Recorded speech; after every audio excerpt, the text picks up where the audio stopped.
마태복음 15장 32절에서 39절입니다.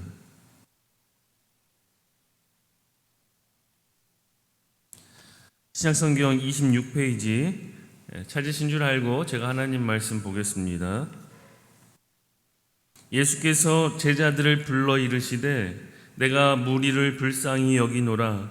그들이 나와 함께 있은지 이미 사흘임에 먹을 것이 없도다. 길에서 기진할까 하여 굶겨 보내지 못하겠노라. 제자들이 이르되 광야에 있어 우리가 어디서 이런 무리가 배부를 만큼 떡을 얻으리이까. 예수께서 이르시되 너희에게 떡이 몇 개나 있느냐. 이르시되 7개와 작은 생선 2어마리가 있나이다 하거늘. 예수께서 무리에게 명하사 땅에 앉게 하시고 떡 7개와 그 생선을 가지사 축사하시고 떼어 제자들에게 주시니 제자들이 무리에게 주매 다 배불리 먹고 남은 조각을 7 광주리에 차게 거두었으며 먹은 자는 여자와 어린이 외에 4,000명이었더라. 예수께서 무리를 흩어 보내시고 배에 오르사 마가단 지경으로 가시니라. 아멘. 오늘 본문 말씀을 사실 이제 세미나를 위해서 세미나 때 하려고 했는데 지금 현재 상황에서 세미나를 진행하기가 좀 어려운 감이 없지 않아 있습니다. 그래서 오늘 본문 말씀을 가지고 제가 세미나를 위해서 준비했지만 좀 같이 좀 말씀을 나누고 은혜를 받고자 합니다. 오늘 말씀은 굉장히 귀에 익습니다. 오늘 예수님께서 기적을 일으키시는데 이 표적을 가리켜 흔히 칠병이어라고 이야기를 합니다.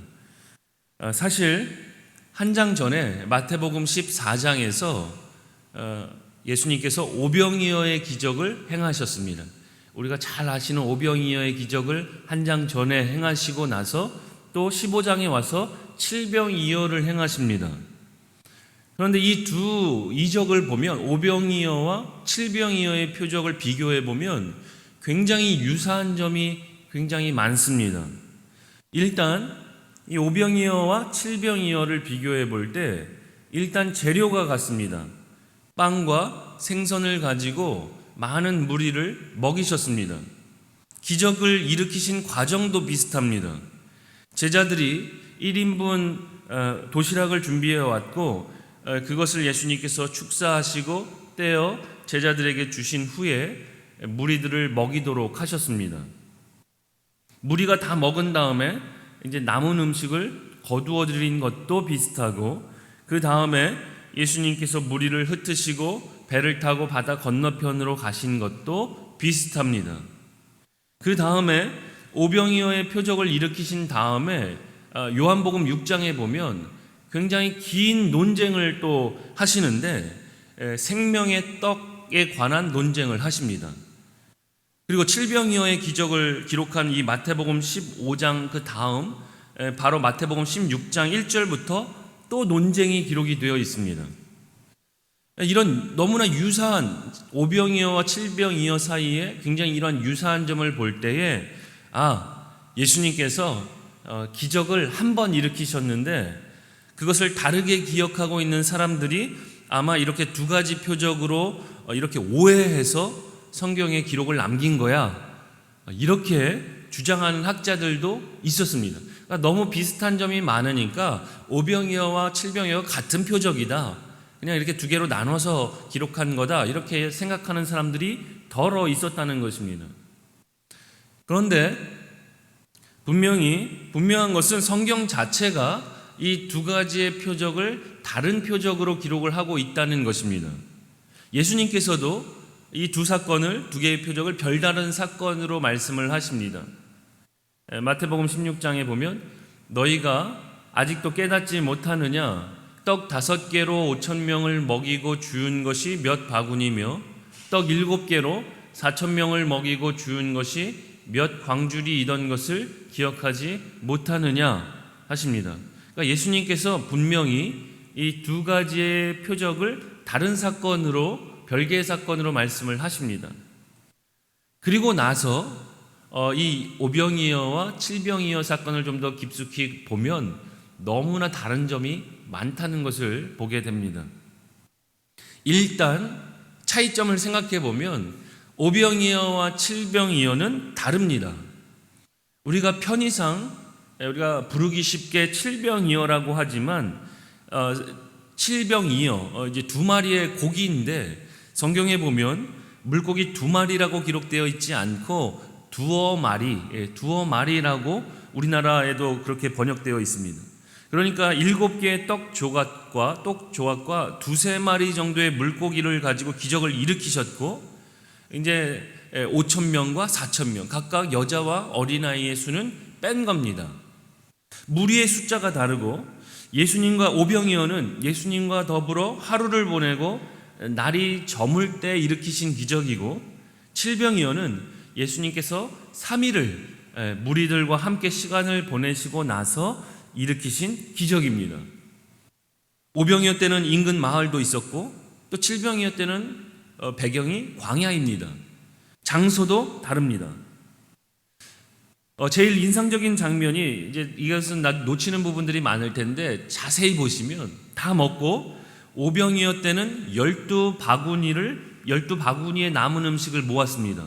근데 칠병이어 때는 바구니가 아니라 광주리로 기록이 되어 있습니다. 7 광주리에 남은 음식을 모았습니다. 아주 미세한 부분이긴 한데 오병이어 때는 바구니로 칠병이어 때는 광주리로 번역을 했습니다. 그런데 원어상에서 비교해 보면 이 바구니와 광주리의 사이즈가 다릅니다. 바구니는 한 사람이 들고 다닐 만한 작은 바구니, 그리고 광주리는 큰 바스켓, 거의 사람 하나가 들어갈 정도로 큰 바구니를 말합니다. 그러나 이제 12개, 7개로 결국에는 이제 남은 음식의 양은 비슷했다. 서로 이렇게 디테일한 부분에서 얼마나 이렇게 다른 표적인지 모릅니다. 구체적으로 보면 굉장히 다른 부분들이 많이 있다는 것입니다. 그런데 이 오병이어와 칠병이어의 가장 큰 차이점이라고 한다면 과연 이 이적을 어디에서 행하셨느냐 하는 것입니다.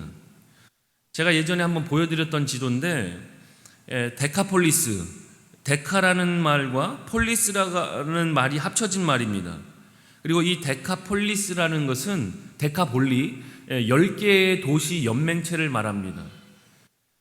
유대인 도시를 말하는 게 아니라 헬라의 이방 도시 10개의 도시 연맹체를 가리켜서 데카폴리스라고 이야기를 합니다. 지금 칠병이어의 기적은 예수님께서 이 데가볼리 지역을 전도하시고 난 후에 마치시면서 마지막에 일으키신 표적이 칠병이어입니다. 갈릴리 호수를 조금 더 확대해 보시면 갈릴리 호수 북쪽에 보면 베단이라는 곳이 있습니다.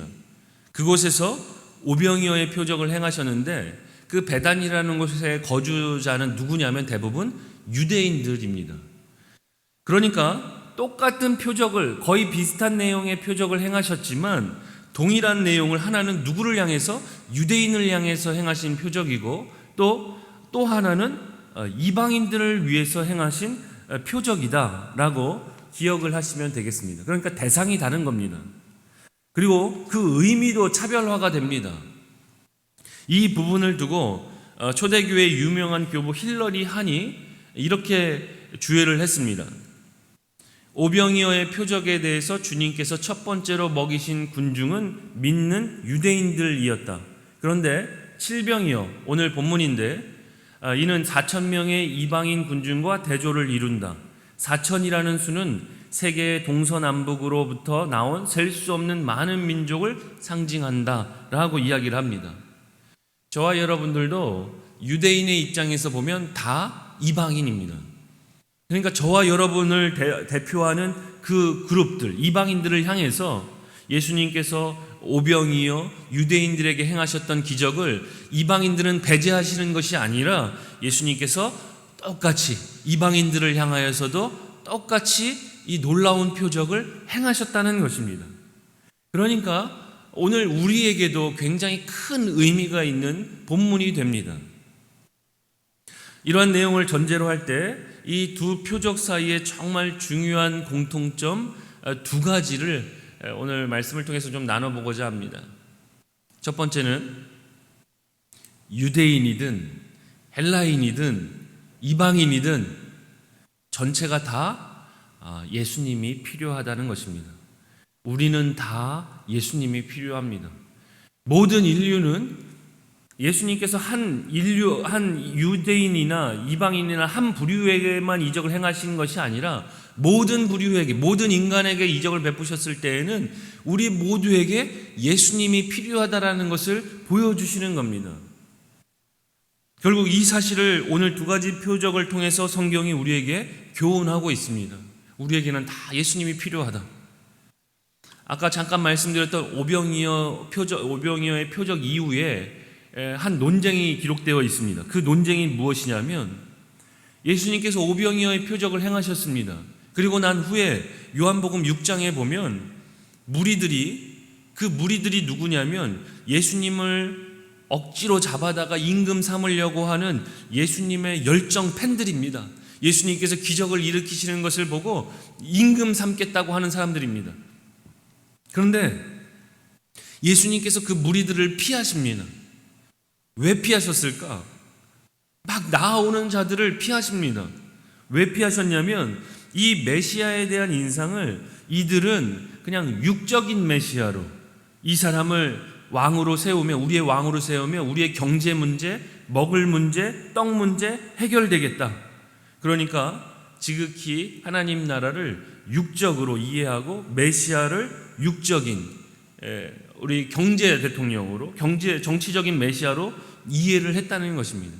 예수님을 임금 삼으면 우리 경제가 회복되겠다, 이렇게 생각을 하고 예수님을 억지로 임금 삼으려고 했습니다. 사람들이 그렇게 인식을 할 수밖에 없는 상황이 되니까 예수님께서 물 위를 걸으셔서 도망을 하신 겁니다. 이 무리들이 근데 거기서 멈추지를 않고 끝까지 쫓아옵니다. 예수님을 끝찾아서 바다 건너편까지 쫓아옵니다. 어떻게 보면 좀 따라온 그 무리들을 향해서 예수님께서 펜 관리를 해주셨으면 좋았을 텐데, 예수님께서 너희가 나를 이렇게 찾은 것은 표적을 본 까닭이 아니요 떡을 먹고 배부른 까닭이다. 썩을 양식을 위하여 이러지 말고 썩지 않는 양식을 위하여 하라. 예수님께서 어찌 보면 좀 자존심 상하는 이야기들을 그들에게 하십니다. 그러면서 너희가 하나님 일을 해야 돼. 하나님 일이라는 것은 하나님께서 보내신 자를 믿는 거야. 이렇게 말씀을 하시니까 이 사람들이, 따라온 무리들이 마음이 상합니다. 그런 상태에서 예수님께 말하기를, 당신이 하나님에게서 온 사람이라는 것을 우리가 어떻게 믿느냐? 오병이어 표적 말고 더 멋진 표적을 보여달라. 참고로 모세가 어떤 표적을 일으켰냐면 하늘에서 만나가 떨어지게 하지 않았느냐? 오병이어의 표적보다도 하늘에서 음식이 떨어지는 그 표적을 보여달라. 그러니 모세와 같은 일을 하나님이 보내신다고 했는데 오병이어 정도로는 안 된다. 만나가 하늘에서 내리는 그런 표적을 좀 행해달라라고 예수님께 요구를 한 것입니다. 그러니까 예수님께서 뭐라고 말씀을 하시냐면, 모세가 너희에게 하늘로부터 떡을 준 것이 아니다. 분명히 알아라. 만나의 표적은 하나님이 행하신 것이지 모세가 행한 기적이 아니다. 또 하나, 그 놀라운 기적이 지금 일어나고 있다. 내 아버지께서 너희에게 하늘로부터 참 떡을 주신다. 만나의 표적보다 더 중요한 표적, 만나의 표적이 가리키는 정말 중요한 의미, 곧 하늘에서 내려오는 생명의 떡, 그게 누굽니까? 바로 예수님입니다. 그러면서 예수님께서 말씀을 하십니다. 나는 생명의 떡이니 내게 오는 자는 결코 줄이지 아니할 터이요 나를 믿는 자는 영원히 목마르지 아니하리라. 예수님께서 이 말씀을 하시면서 이 논쟁을 통해서 오병이어의 표적이 의미가 정말 무엇인가를 나온 무리들에게 설명을 해 주십니다. 오병이어, 우리가 잘 아시는 오병이어의 표적, 그 표적을 통해서 그들이 떡을 먹은 것이 결국은 하늘에서 온 참 생명의 양식, 생명의 떡이신 바로 결국은 궁극적으로는 예수 그리스도를 가르치시는 것이고, 너희들에게는 생명의 떡이신 예수님이 필요하다라는 것을 말씀을 하시는 겁니다. 오병이어 표적 다음에 이런 논쟁이 기록이 되어 있고 또 칠병이어 다음에도 논쟁이 기록이 되어 있는데 예수님께서 이제 직접 이방인 무리들과 논쟁을 하신 것은 아닙니다. 칠병이어의 표적을 이루고 또 바다 건너편으로 오시니까 이번에는 바리새인과 사두개인들이 나와서 예수님을 시험을 합니다. 예수님을 시험해서 이렇게 말합니다. 하늘로부터 오는 표적을 보여주세요.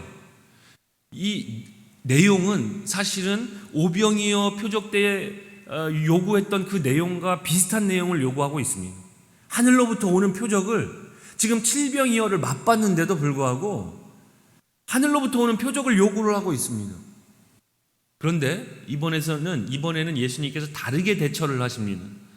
예수님께서 뭐라고 말씀을 하시냐면 악하고 음란한 세대가 표적을 구하나 요나의 표적밖에는 보여줄 표적이 없느니라 하십니다. 그러니까 예수님께서 이번에는 다르게 대처를 하시는데 요나의 표적에 관해서 말씀을 하십니다. 요나의 표적에 관해서는 이미 앞서 설명하신 바가 있습니다. 마태복음 12장에서 말씀하신 바가 있습니다. 요나가 밤낮 사흘 동안 큰 물고기 뱃속에 있었던 것 같이 인자도 밤낮 사흘 동안 땅속에 있으리라.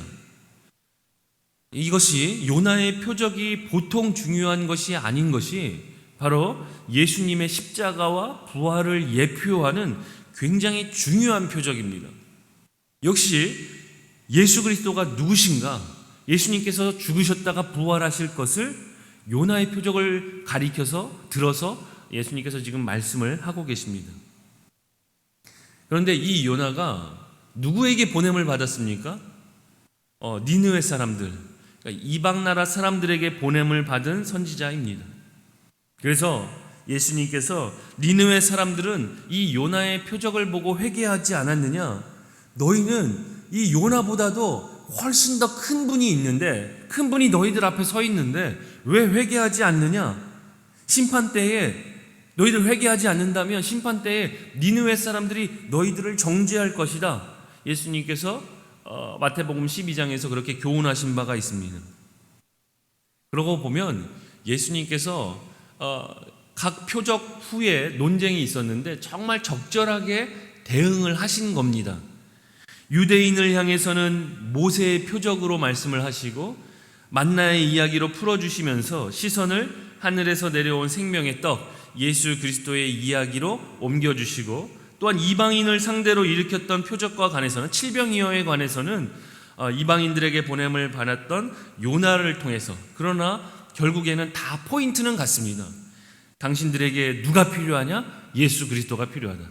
그러니까 예수님이 누구신가와 예수님의 그 속죄 사역에 관해서 예수님께서 그 논쟁이 있을 때마다 그렇게 적절하게 설명을 해 주신 겁니다. 결국 예수님이 필요하다. 우리의 참 생명의 떡이신 예수님이 필요하다. 오병이어나 우리가 잘 아시는 오병이어나 칠병이어나 다 누구를 가리키는 것입니까? 예수님을 가리키는 것입니다. 예수님을 향해 서 있습니다. 결국 그렇게 우리가 그리고 나서 다시 한번 성경을 보면 정말 놀라운 발견을 하게 됩니다. 우리가 이제 이후에 예수님께서 제정하신 성례 중에 성만찬이 있습니다. 이제 이후에 성만찬이 기록이 되는데 얼마나 중요한 예식입니까? 우리가 예수님의 그 살과 피를 우리가 경험하고 묵상하고 기념하는 나를 위해서 죽으신 주님의 십자가와 피를 생각하는 귀한 예식입니다. 그래서 예수님께서 친히 직접 제정하신 그러한 성만찬 예식을 공관복음이 다 기록을 하고 있습니다. 그런데 마태복음 26장 이 성만찬을 기록할 때 마태복음 26장, 마가복음 14장, 누가복음 22장 성만찬을 제정하는 예수님의 말씀을 원어상에 보면 정확하게 똑같은 말로 기록을 하고 있습니다. 예수님께서 떡을 가지사 그 다음에 축복하셨다. 그 다음에 떼어주셨다. 떼어서 그걸 제자들에게 주십니다. 너희들 나를 기념해라 하시면서 예수님께서 예수님을 상징하는 떡과 포도주를 제자들에게 나눠주십니다. 오병이어의 표적을 기록한 마태, 마가, 누가, 요한 이 네 명의 기자가 오병이어를 일으키신 표적 가운데서 성만찬의 언어를 그대로 갖다가 쓰고 있습니다. 순서도 똑같습니다. 가지사 축사하시고 떼어 주셨다. 이 말은 오병이어 표적 자체가 예수님께서 제정하시는 성만찬 예식을 미리 상징하고 그것을 미리 예표한다는 것입니다. 오병이어의 표적과 평행구조를 갖는 칠병이어도 똑같습니다. 가지사 축사하시고 떼어 주시니. 그러니까 예수님께서 성만찬 자신의 살과 피를 떼어 주시는 그 과정도 가지사 축사하시고 떼어 주셨다라고 동일하게 이 이적들과 연관져서 그 똑같은 단어를 쓰고 있다는 것입니다. 그래서 오병이어의 표적을 가리켜서 대해서 박윤선 목사님이 이렇게 이야기를 합니다. 오병이어의 표적은 예수님께서 십자가에서 못 박혀 죽으심으로 그 살과 피로 우리의 영혼을 살리실 일에 대한 예표다라고 말씀을 합니다. 오병이어의 표적이 예수님의 십자가의 죽음, 곧 성만찬을 예표하고 있다, 이렇게 해석을 하셨습니다. 그리고 중세의 유명한 성경 주예가 베다라는 분이 이 칠병이어의 이적을 이렇게 설명을 합니다. 빵을 떼시는 것은 신비를 드러내심을 의미하고, 축사하신 것은 주님께서 인류를 구원하시는 것 안에서 스스로 느끼시는 기쁨이 얼마나 큰 것인지를 보여주시는 것이다. 결국 이 성만찬도 결국 예수님께서 십자가에서 죽으실 것을 말씀을 하시는데, 성만찬 하실 때에 그 예수님의 마음이 어떠했는가? 내가 비록 내 살과 피를 떼어 주실 것이지만 그러나 내가 사랑하는 이들을 구원하시는 것을 생각할 때 기쁘셨다라고 이야기를 하고 있습니다. 예수님께서 또한 마찬가지입니다. 오병이어와 칠병이어를 통해서 그렇게 많은 무리를, 예수님께 나온 수많은 무리들을 기적을 일으키셔서 먹이실 때 그 마음이 어떠하셨는가? 한없이 기쁘셨다는 것입니다.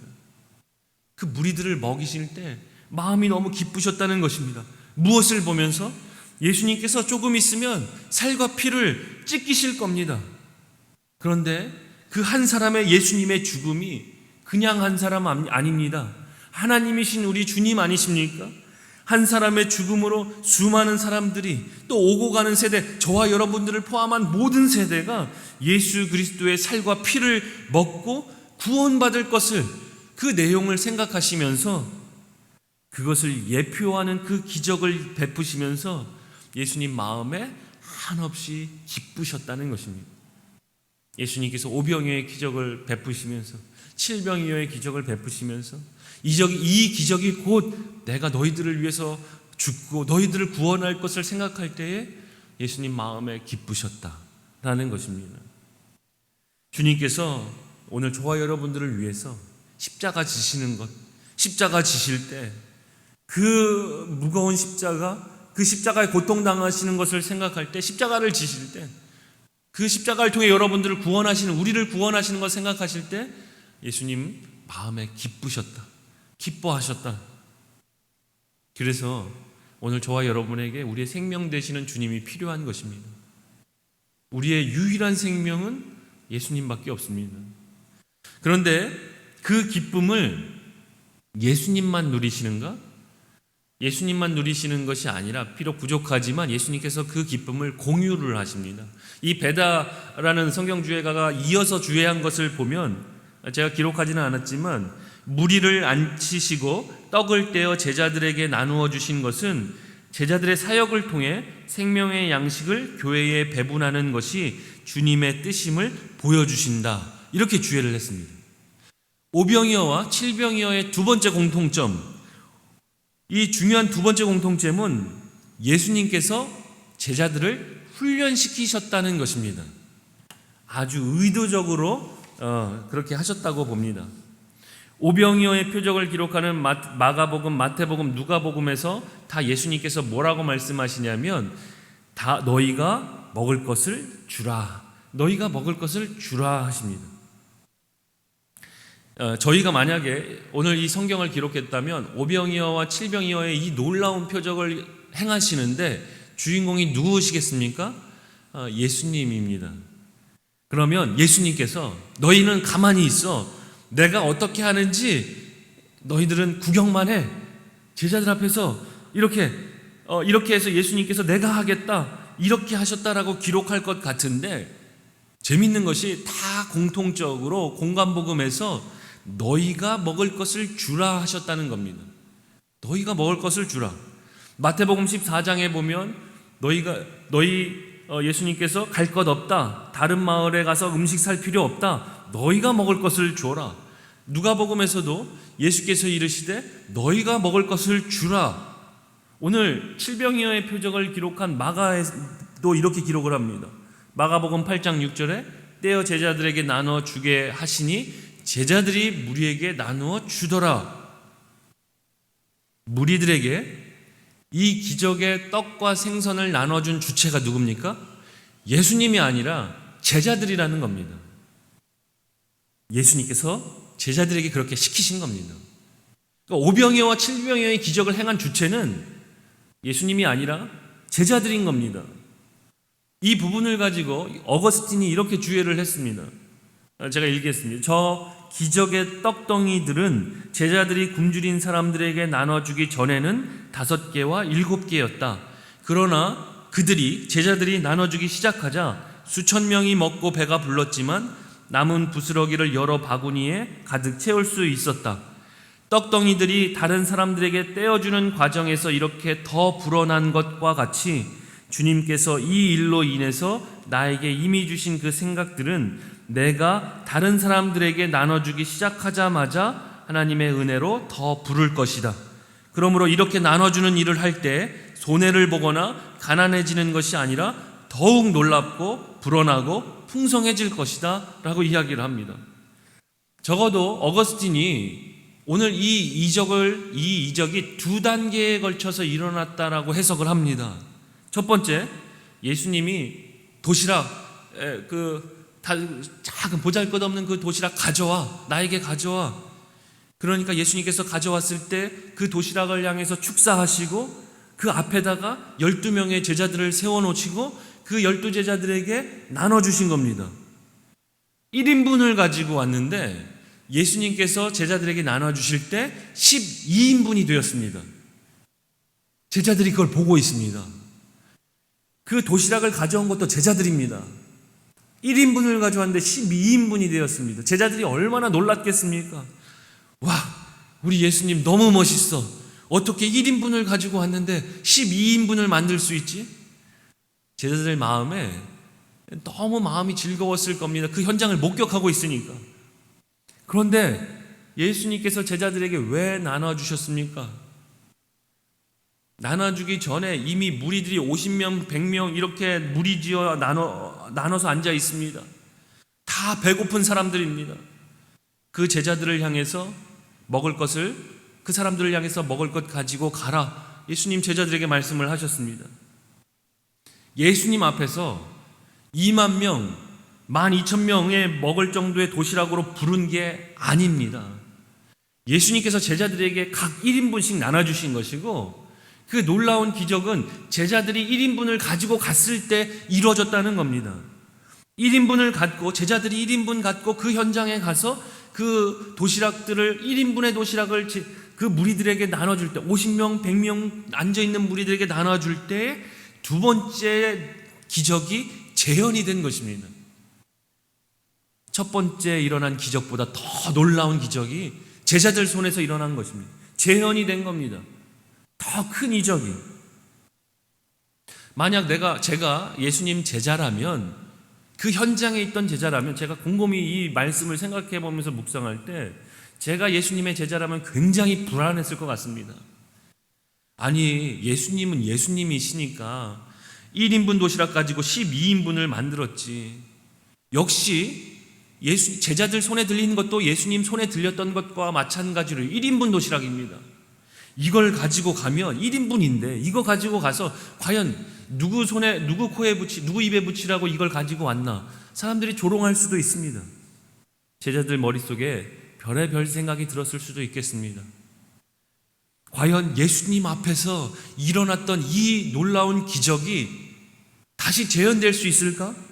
그랬는데 지금 어거스틴 목사님의 주례를 보면 떡덩이들이 다른 사람들에게 떼어주는 과정에서 두 번째 더 큰 기적이 재현이 된 것입니다. 제자들 손에서. 예수님께서 제자들을 훈련시키신 겁니다. 그리고 예수님 누리셨던 그 기쁨을 제자들에게 나누시는 겁니다. 그래서 어거스틴이 뭐라고 얘기합니까? 놀랍고 그 은혜가 더 놀랍고 풍성해지고 불어날 것이다. 기쁨이 더 풍성해질 것이다. 하나님 뜻대로 나아가는 자에게 이 놀라운 은혜를, 그 기쁨을 나눠주실 것이다 말씀하는 것입니다. 제가 주일 설교를 마치면 사실은 주일 설교를 마치고 난 다음부터 다음 주일 설교, 사실은 이 순환이, 이 사이클이 끝이 없습니다. 제가 월요일부터 이제 설교 준비 생각을 하는데, 그래도 제가 나름 힘들지만 준비하면서 제 스스로 은혜를 많이 받습니다. 그런데 제가 말씀을 준비하면서 받는 은혜는 몇 인분 은혜겠습니까? 1인분 은혜입니다. 제 혼자 받는 은혜입니다. 제가 혼자 은혜를 받은 것 가지고 하나님의 말씀 붙들고 제가 주일날 전할 때 이 말씀이 재현이 될까? 50배, 100배가 될까? 이렇게 놀라운 기적이 일어날까? 그런데 오늘 이 이적을 생각해 보면 된다는 겁니다. 됩니다.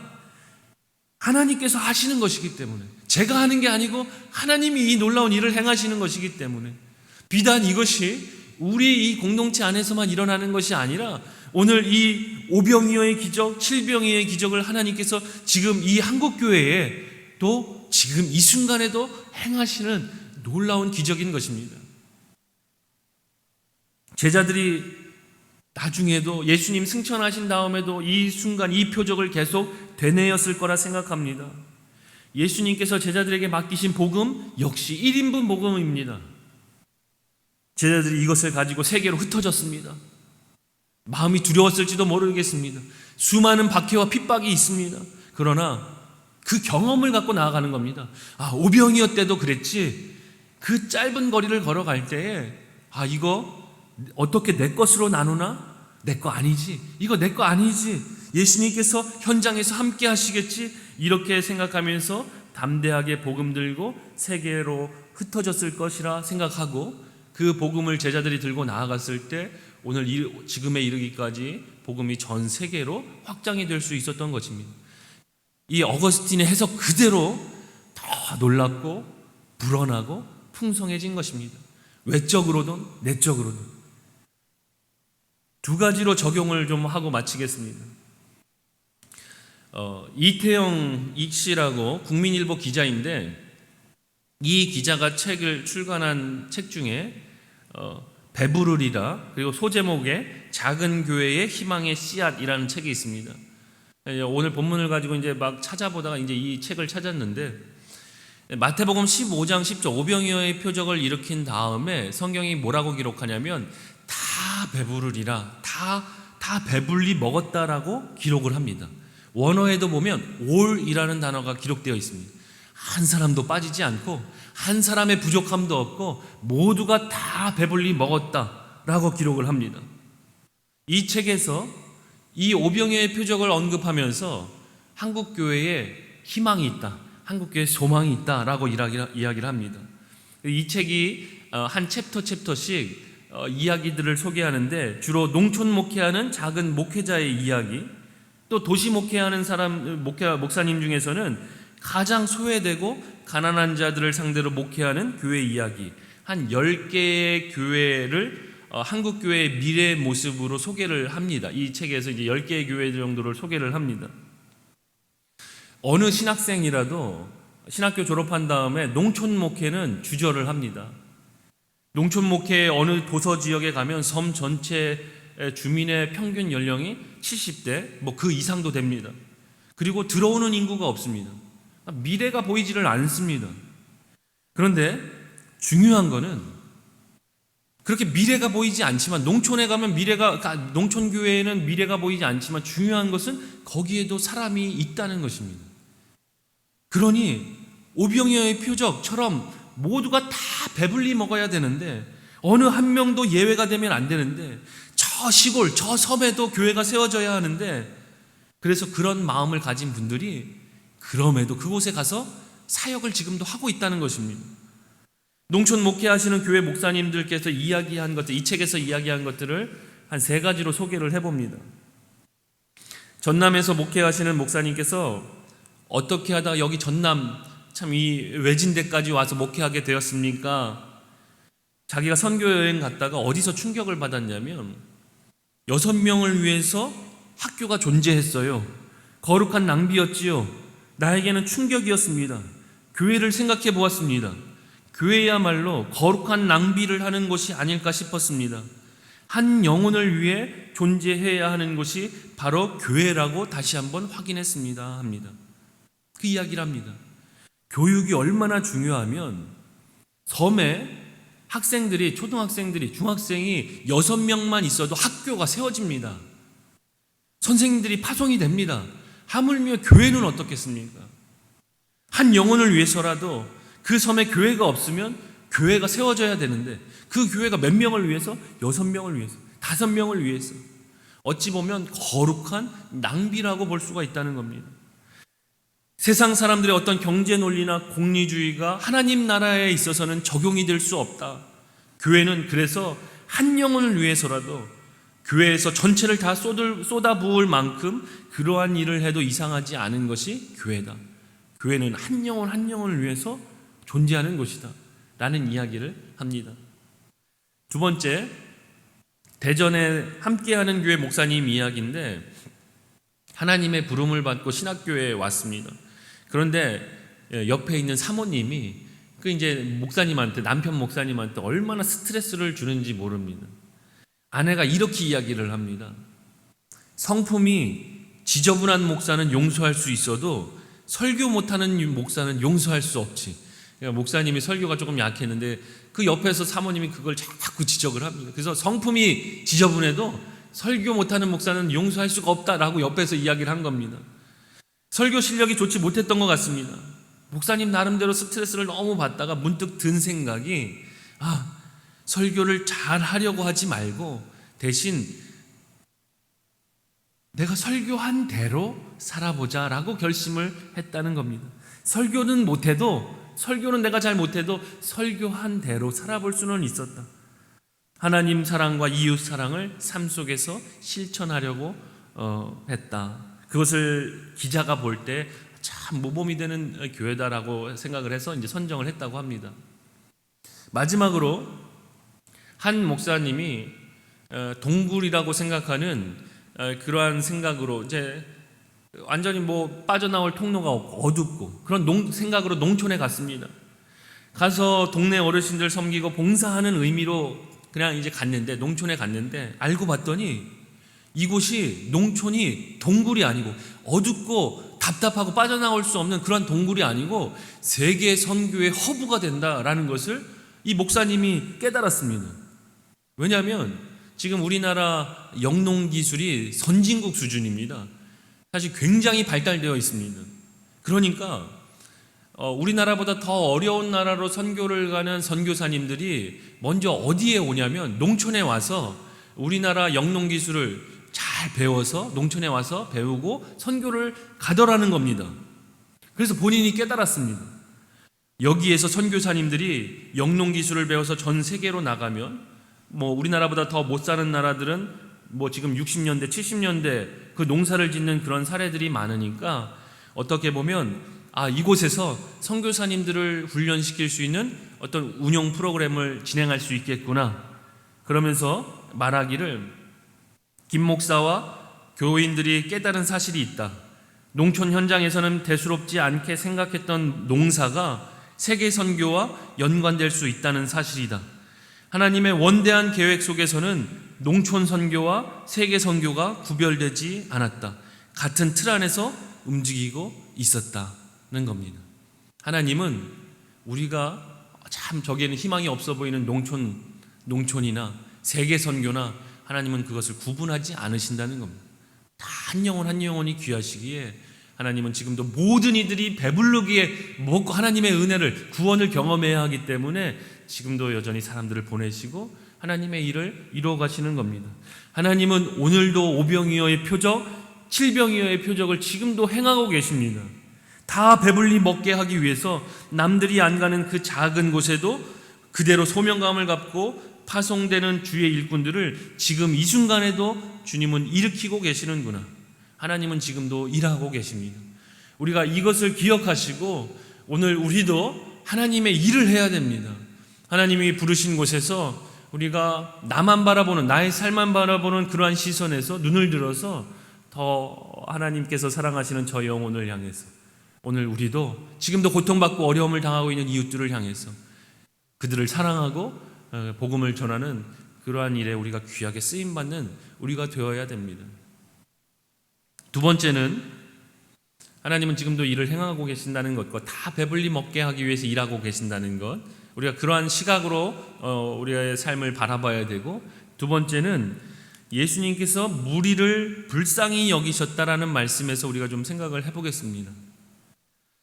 오병이어와 칠병이어의 표적의 또 하나의 공통점은 그 표적을 행하신 후에 예수님께서 공통적으로 무리들을 다 해산시키셨다는 겁니다.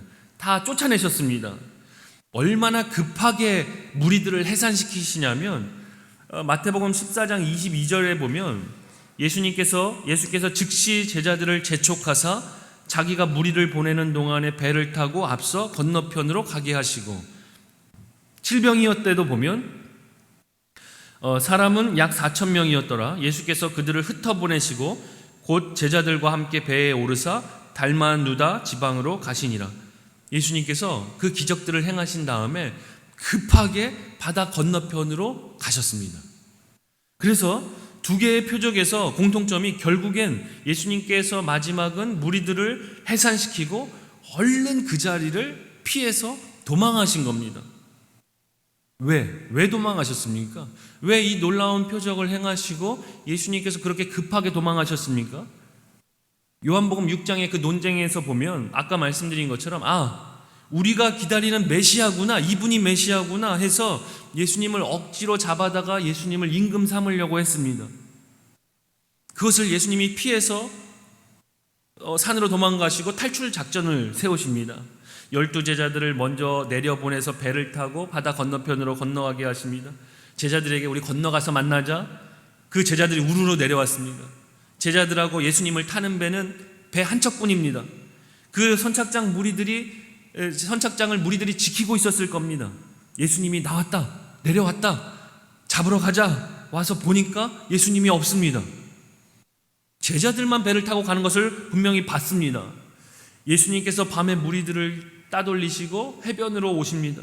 해변으로 내려오셨는데 바다 건너편으로 가는, 나도 제자들 만나러 바다 건너편으로 가셔야 되는데 배가 없습니다. 그래서 예수님께서 또 어떤 기적을 행하십니까? 물 위를 걸어서 그 바다를 건너가십니다. 그래서 공간복음에 보면 예수님의 오병이어 표적이 기록되어 있고, 오병이어의 표적 바로 다음 표적이 뭐냐면 물 위를 걸으시는 표적이 바로 그 뒤에 기록되어 있습니다. 그러니까 이 말이 무엇이냐? 오병이어의 표적을 행하신 다음에 예수님께서 무리를 피해서 도망을 가시는데 기적을 행하시면서까지 도망을 가신 겁니다. 기적을 일으키시면서까지 무리를 피하신 겁니다. 그렇게 물 위를 걸으셔서 무리를 피해서 바다 건너편으로 왔더니 또 무리들이 예수님이 바다 건너편으로 왔다는 소문이 돕니다. 이 사람들이 덜어는 배를 타고 덜어는 먼 곳으로 돌아서 바다 건너편으로 예수님 쫓아서 또 쫓아옵니다. 어떻습니까? 이 상황을 생각해 보시면 예수님은 무리들을 피하려고 하시고, 무리들은 어떻게 해서든 그 수많은 무리들이 예수님을 쫓아오려고 따라옵니다. 어떻게 보면 큰 혼란입니다. 큰 복잡하고 어지러운 혼란이 일어났습니다. 문제는 예수님께서 이 혼란을 예상하지 못하셨겠습니까? 예수님께서 이렇게 오병이어의 표적을 일으키시고 난 후에 이런 혼란이 일어날 것을 예상하지 못하셨겠습니까? 예수님은 예수님이시니까 다 예상했을 겁니다. 그런데 왜 이런 혼란스러움을 예상하시면서까지 예수님께서 오병이어의 표적을 행하셨느냐 하는 겁니다. 예수님께서 처음에 공생애를 시작할 때 마귀의 시험을 받았습니다. 마귀의 시험이 무엇입니까? 돌을 떡덩이로 만들라는 시험. 그러니까 그 시험의 핵심은 쉬운 메시아가 되라. 십자가에서 못 박혀 죽는 거 말고 이렇게 돌덩이를 가지고 떡을 만들면 쉬운 메시아가 될 것이다. 이 세상에서 메시아가 되는 것은 간단해. 너 하나님의 아들이잖아. 돌을 떡덩이로 만들어봐. 그러니까 경제 문제를 해결해봐. 지금 먹고 사는 문제를 해결해봐. 그러면 너는 세상의 영웅이 되고 임금이 될 수 있어. 어떻게 하십니까? 예수님께서 단호하게 거절하십니다. 사람은 떡으로 사는 것이 아니라 하나님의 말씀으로 사는 것이다. 그래서 천국 운동의 원칙이 이러한 사탄이 유혹하는 것처럼 돌을 떡으로 만드는 이적, 사람들을 먹이는 표적하고는 타협하지 않는 원칙을 예수님께서 천명을 하셨습니다. 예수님께서 돌을 가지고 떡을 만드는 그러한 이적, 사람들을 먹이는 이적을 하기를 거절하셨습니다. 그런데 예수님께서 오병이어의 표적, 칠병이어의 표적을 행하시니까 예상을 빗나가지 않고 사람들이 다 무리들이 쫓아와서 예수님을 임금 삼으려고 합니다. 예수님께서 이러한 혼란을 다 아시면서도 그 사탄이 그렇게 유혹했을 때 그것을 단호하게 거절하셨는데도 불구하고 오병이어의 표적과 칠병이어의 표적을 행하신 이유가 기록이 되어 있습니다.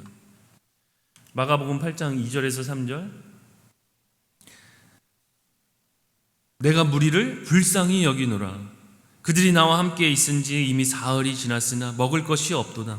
만일 그들을 굶겨 집으로 보내면 길에서 기진하리라. 그 중에는 멀리서 온 사람들도 있느니라 하십니다.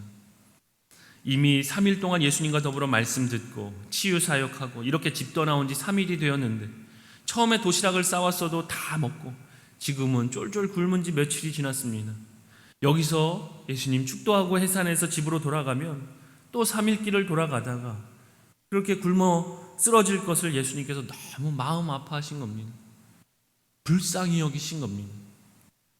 여기서 굶주림은 말 그대로 육적인 굶주림을 이야기합니다. 예수님께서 그렇게 어렵게 사는 거, 고통받는 거 예수님께서 불쌍히 여기셔서 마음 아파하셔서 기적을 일으키신 겁니다. 오병이어의 표적, 예수님께서 마가복음 6장 34절에 큰 무리를 보시고 그 목자 없는 양 같음으로 인하여 불쌍히 여기사, 여기서 목자는 보통 목자가 아니라 선한 목자입니다. 예수님께서 나는 선한 목자라 말씀하셨습니다. 선한 목자는 어떤 목자입니까? 양떼를 위해서 자기 목숨을 버리는 그러한 선한 목자입니다. 선한 목자가 없는 지금 이 무리는 마치 영적인 고아와 같다. 예수님께서 그것을 볼 때에 너무 불쌍히 여기셨던 겁니다. 영적인 고아와 같은, 이 세상에서 제일 불쌍한 그룹이 있다면 그 중에 하나는 아마 고아일 겁니다. 부모가 되고 나서 보니까 헌신적인 부모의 사랑, 자녀들을 케어해주는 이 내용을 자기가 경험하니까 자기 부모한테 받았던 은혜도 생각을 하게 되고, 또한 나아가서 이러한 사랑을 받지 못하고 자라는 아이들이 이 세상에서 제일 불쌍하다라는 마음이 듭니다. 이지선 씨 아실 겁니다. 이지선 씨 지금은 한동대 교수가 되었는데 2001년도에 교통사고로 차량에 불이 붙었습니다. 나중에 이제 폭발까지 했습니다. 죽어야 되는데 몸 상반신에 불이 붙은 채로 오빠가 끄집어냈습니다. 몸에 불이 붙은 채 차에서 끄집어냄을 당한 겁니다. 의사들이 일주일간 치료하면서 살 수 없다, 죽는다라고 했습니다. 그랬는데 기적적으로 생명이 붙어 있고, 이 엄청난 화상이지만 40번의 수술을 통해서 지금은 이제 교수가 되었습니다. 요즘은 이제 유튜브에 영상이 다 올라오니까 2014년도 영상인데, 그 영상에서 이지선 씨가 엄마 이야기를 합니다. 처음에 의사들이 다 죽는다고 했습니다. 처음에 화상이 난 후에. 그래도 이제 엄마는 포기하지 않고 가는 겁니다. 잠깐 면회를 갔을 때 딸에게 이제 밥을 먹입니다. 이주선 씨가 이런 이야기를 하는데 그날 처음으로 사고가 난 다음에 의식을 잃었다가 처음으로 자기 하체를 봤는데 다 녹아 있습니다. 다리가 다 녹아서 뼈가 이제 붙어 있습니다. 드러나 있습니다. 살이 다 녹아서 뼈가 이제 튀어나와 있고, 그래서 자기도 스스로 생각하기를 나는 못 살겠구나, 나는 이제 죽겠구나, 이런 생각을 했더랍니다. 밥 먹을 생각이 어찌 들겠습니까? 그래서 엄마 너무 애쓰지 마. 그래서 이제는 나는 이제 죽겠구나, 작별을 고하려고 하는데 이제 엄마가 이렇게 이야기를 하더랍니다. 엄마의 그대로 인터뷰인데, 너 다시는 상처 보지 않겠다고 약속하자. 그러시면서 밥을 떠서 제 입에 막 밀어 넣으시면서 에스겔 골짜기에서 마른 뼈들에게 하나님께서 살을 입히시고 힘줄을 넣으시고 가죽을 덮으시고 생기를 불어넣으셨을 때에 그 마른 뼈가 군대가 되게 하셨던 하나님께서 이것이 지선이의 살이 되고 가죽이 되게 해달라고 기도하시는 거예요. 밥 먹기 전 한 번 식사 기도가 아니라 엄마가 정말 밥알을 하날 하날 밀어 넣으시면서 기도하시는데 그걸 어떻게 안 받아 먹을 수 있겠어요? 라고 이야기를 합니다. 그러니까 한 번, 이게 기도를 한 번 하면서 그 밥 한 숟갈 한 숟갈을 딸에게 넣어줍니다. 그래서 처음에 그래도 이 엄마 때문에 내가 살아야겠구나 라고 그렇게 생각을 했다는 겁니다. 참 부모의 큰 사랑입니다. 이야기를 더 보니까 이지선 자매가 부모님 앞에서는 가족들 앞에서 이지선 자매 앞에서 가족들이 한 번도 안 울었다고 합니다. 부모도 그렇고 그 오빠도 그렇고 이지선 씨 앞에서는 한 번도 울지를 않았다고 합니다. 엄마도 밖에서는 몇 번을 기절하고 쓰러져도 딸 앞에서는 결코 울지를 않았다고 합니다.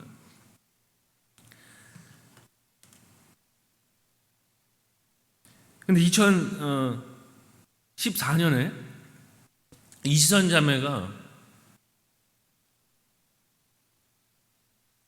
힐링 캠프에 나왔던 적이 있습니다. 힐링 캠프에 나와서 이런 인터뷰를 했습니다. 한 번은 엄마 앞에서 이지선 자매가 통곡을 하고 운 적이 있다고 합니다.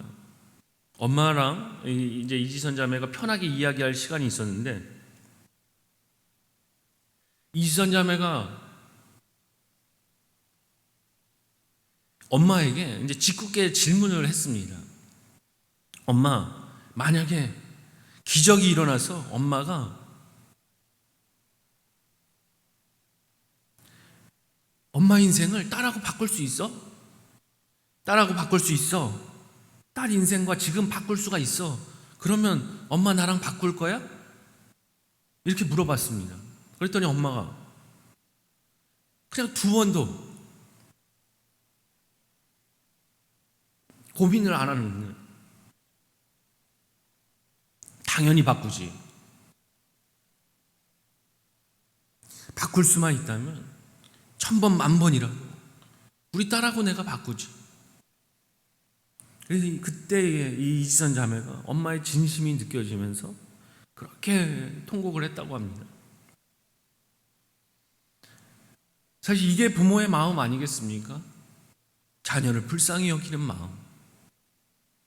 하나님께서 모든 부모에게 이런 불쌍히 여기는 마음을 심어주었습니다. 그런데 주님과 우리의 부모의 마음이 다른 것은 우리 부모는 부족할 수 있습니다. 또 말만 그렇게 합니다. 그렇게 해줄 수가 없습니다. 내가 내 딸하고 바꾸고 싶어 1000번, 10,000번이라도 바꿀 수만 있다면 바꾸지, 그렇게 할 수가 없습니다. 실제로 어떻게 그 인생을 대신할 수 있겠습니까? 하나님께서는 우리를 긍휼히 여기시고 불쌍히 여기시고 그러셔서 죄와 사망으로부터 죽을 수밖에 없는 우리를 구원하시기 위해서 죽을 수 있는 사람이 되시고 우리의 모든 저주의 자리를 예수님께서 대신하신 겁니다. 육신의 부모는 그렇게 할 수 없지만 주님은 정말 우리와 맞바꾸신 것입니다.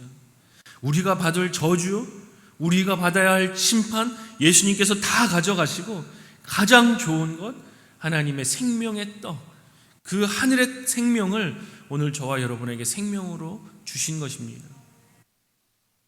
예화로 어머니 이야기를 했지만 성경은 아버지로 기록을 하고 있습니다. 아버지가 자식을 긍휼히 여김같이 여호와께서는 자기를 경외하는 자를 긍휼히 여기시나니. 자녀를 키우면서 아버지가 되고 보니까 이 말씀을 조금 더 생각해 보게 됩니다. 아버지가 자식을 긍휼히 여긴 것 같이 하나님께서 나를, 또한 우리를, 우리 교회를, 또 한국 교회를 긍휼히 여기시는구나. 중요한 것은 우리가 지금 이 현실에서 이 현실의 문제를 해석하려고 하기보다는 우리가 무엇을 깨달아야겠습니까? 하나님께서 나를 불쌍히 여기고 계시는구나. 하나님의 마음을 알아가는 겁니다. 그 마음을 알 때에 우리가 어떠한 어려움도 우리가 감당해 나갈 수가 있는 것입니다. 감사한 것입니다. 하나님이 그럼에도 이렇게 고통받고 어려움 당하고 있는 나를 불쌍히 여기고 계시는구나. 요한복음 14장 18절, 내가 너희를 고아와 같이 버려두지 아니하고 너희에게로 오리라 하십니다. 하나님 결코 저와 여러분을 고아와 같이 내버려두지 않으시는 하나님의 긍휼, 예수님의 사랑을 우리에게 선물로 주신 겁니다. 하나님의 이 긍휼이 오늘 바로 이 오병이어와 칠병이어의 표적의 근본적인 도움이 됩니다. 하나님이 왜 오병이어의 표적을 행하셨는가? 칠병이어의 표적을 왜 이런 혼란을 예상하시면서까지 행하셨는가? 오늘 그 연약한 무리들을, 저와 여러분들을 긍휼히 여기시기 때문에 행하신 것입니다. 하나님, 우리의 아버지 되신 하나님께서 이렇게 긍휼이 많으신 분이라면, 긍휼이 풍성하신 분이라면 오늘 우리도 그 긍휼함을 닮아야 되지 않겠습니까? 내 안에 긍휼함이 있어야 되지 않겠습니까? 지금도 어려움을 당하고 있는 내 현실만 바라보지 말고 어려움을 당하고 있는 이들을 불쌍히 여겨야 되지 않겠습니까?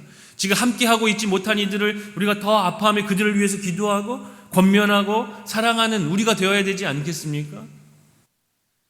우리 어려운 시기 보내고 있습니다. 눈을 들여서 주변을 바라보시고 어려움을 당하고 있는 이들을 불쌍히 여기고 우리가 그들을 위해서 기도해야 됩니다.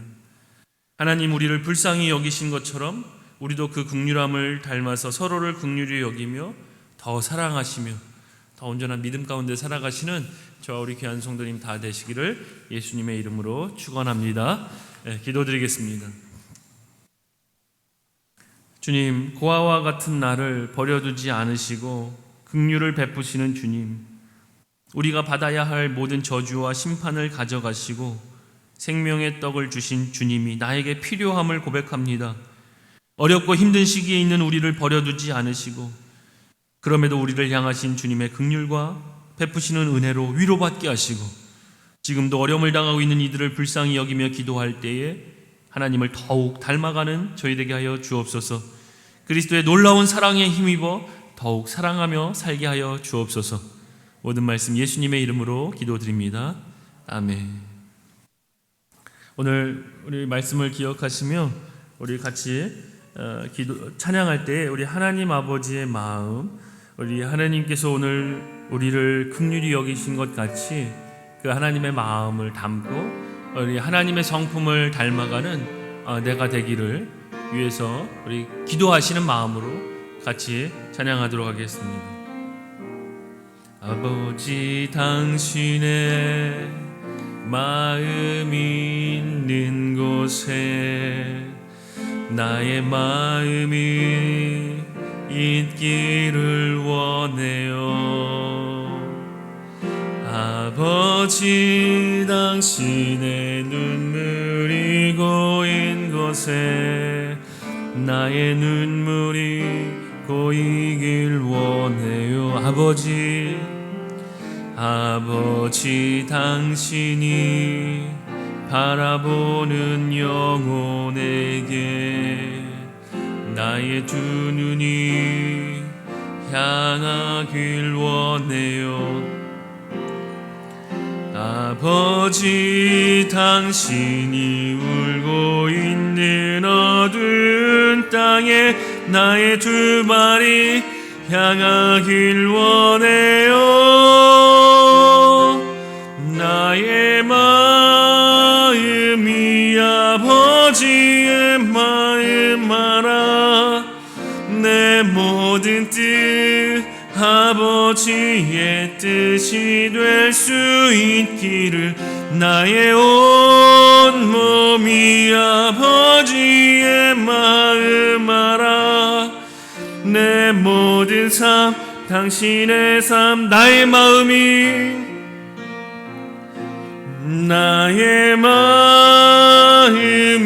아버지의 마음 알아. 내 모든 뜻 아버지의 뜻이 될 수 있기를 나의 온 몸이 아버지의 마음 알아. 내 모든 삶 당신의 삶 되기를. 우리 하나님의 아버지 마음 품으시고 우리가 그 하나님의 긍휼하심을 담고 있는 하나님의 자녀라는 것 기억하시고 우리 그 성품으로 살아가시는 저와 우리 귀한 성도님 되시기 바랍니다.